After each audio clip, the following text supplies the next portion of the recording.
It's What's Up with Shamai Cook. I'm Shamai Cook, and we have a special guest in the building. The director of the McNear Scholars Program here at NCCU, the legendary Dr. Drew Johnson. Welcome to What's Up, Dr. Johnson. Thanks for having me, man. Happy to be here. Thank you.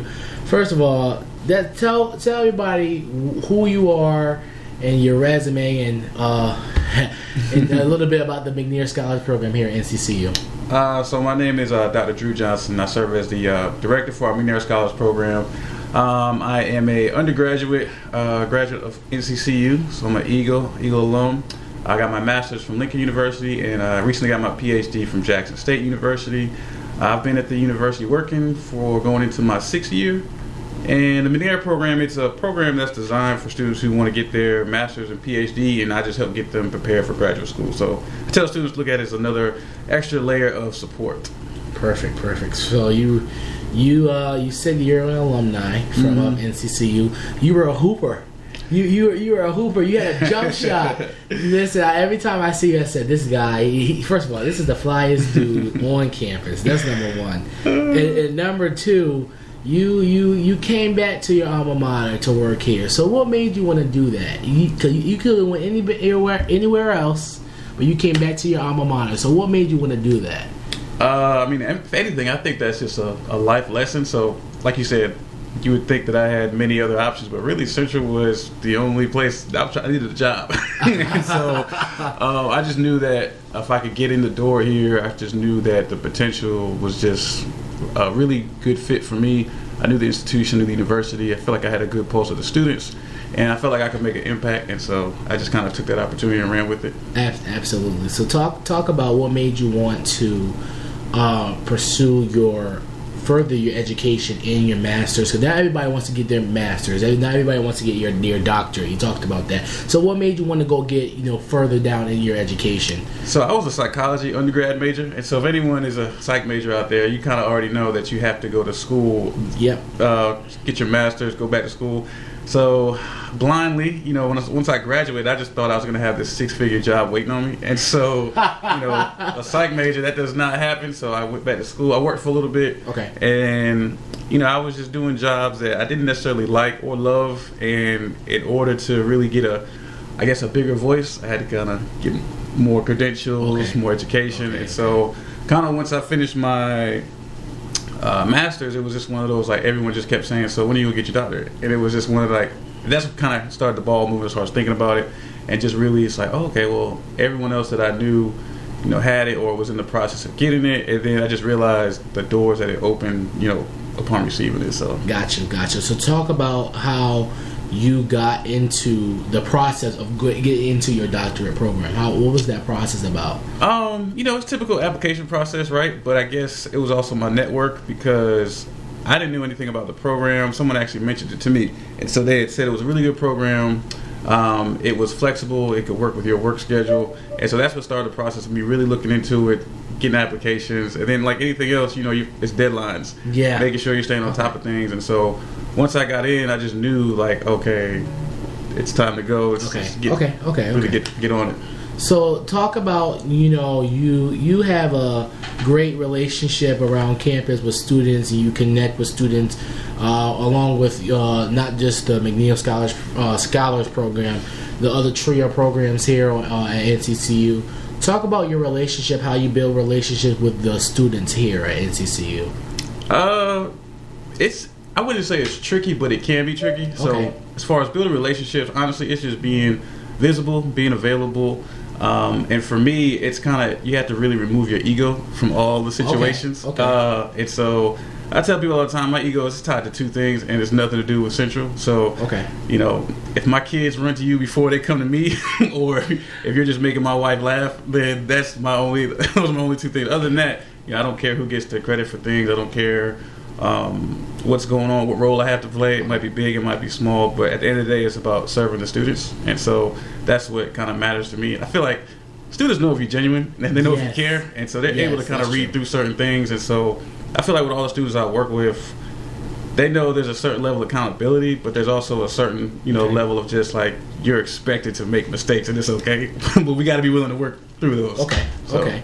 So does you being an alumni of this illustrious university help you make your job easier because you've been in these people's footsteps? Does it make your job easier for undergrad students? The only way it would make it easier, but I feel like a seasoned professional would have the same type of experience. I just know certain buildings, certain departments, so certain things like, okay, you need to get this process. No one's answering the phone. I'll tell you what you do. Go over here on Tuesday, because on Tuesday the secretary, she gets here early, so that's when you can get that done.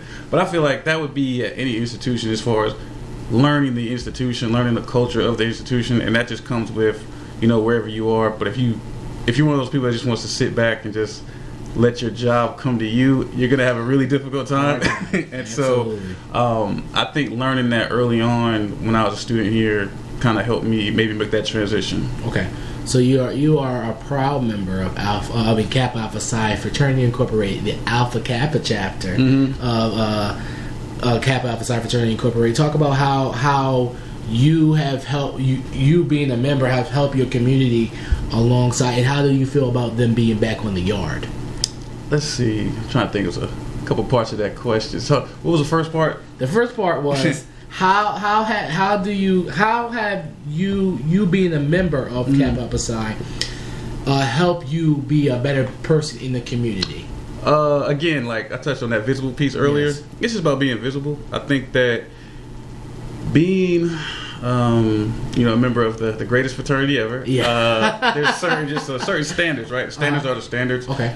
And trying to just be a positive person. I just try to put out good energy. Yes. It's lit how that falls, matriculate, however that goes. But as far as the boys being back, I'm super excited they're back. I don't try to be one of those old heads that's just constantly preaching to people. You're not old. You're not old. I wouldn't say you're old. I just try to be an example. Okay. Right? And be something that, people can look to, like, you know what, when I get to that age, I wouldn't mind being like that. Okay. Versus someone that's like, man, he's coming, let me go this way. Or just that person who's constantly trying to live out their glory years. Got you. I had a blast when I was an undergrad, but it's time for them to kind of, enjoy it. Mm-hmm. Your time has passed. Yeah. Exactly. Yeah. Okay. So you, like I said, you were a hooper. So you were you had a good jump shot. You were a point guard, right? Shooting guard. Point guard, shooting guard. What made you want to stop playing basketball? I'm a Capricorn, and we're realists. So I just knew, the league is not for you, not looking good. Of course, that's every hooper's dream to go pro. And then I started looking at it too. People can play overseas. Yeah. You didn't want to leave the country, didn't you? It wasn't I didn't want to leave the country, but it's one of those, you could go overseas and play 4 or 5 years not to even make entry-level money over here. Okay. And so it was just one of those, I'd rather grind it out over here and see what happens versus grind it out over there, but then you come back here 6-7 years later and started from scratch.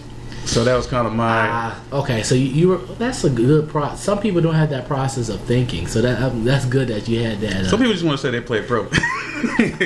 I'm okay with saying that. Nah, I didn't do that. Yeah. Okay. So what's next for you? Coming up for the McNeil Scholars Program. What events you guys coming up, or what's coming up for the? So coming up. So we just had Jamel Hill here. Mm-hmm. Which was a great. That's your best friend now. I saw that. That was a great program you guys had. Yeah. And so we actually have we're partnering with Career Services today. Just doing I think it's an imposter syndrome type of. I'm speaking on the panel with that. And then this Friday we're actually doing like a graduate school vision board party. Okay. And so I have some stuff I purchased for our students just to kind of continuously get that in their head. It's about grad school. What's the next steps? What do I need to do? And let's see. We have a bunch of other events. We have a homecoming mixer. So that's going to be, we're putting that together now where our students who have graduated were in the area to kind of come back. Oh, that's good. Chance for them to mentor students that we current students. And we also have some vendors who are coming out as far as, I spoke with Blacks in Tech this morning, STEM, some other different graduate programs will be out there. And so it'll be a nice little networking event. Okay, that's good. Dr. Johnson, thank you so much for coming on What's Hot. I appreciate your time. Thanks for having me. Thank you so much. It's What's Hot with Shamai Cook. We'll be right back. You're listening to What's Hot on NCCU AudioNet.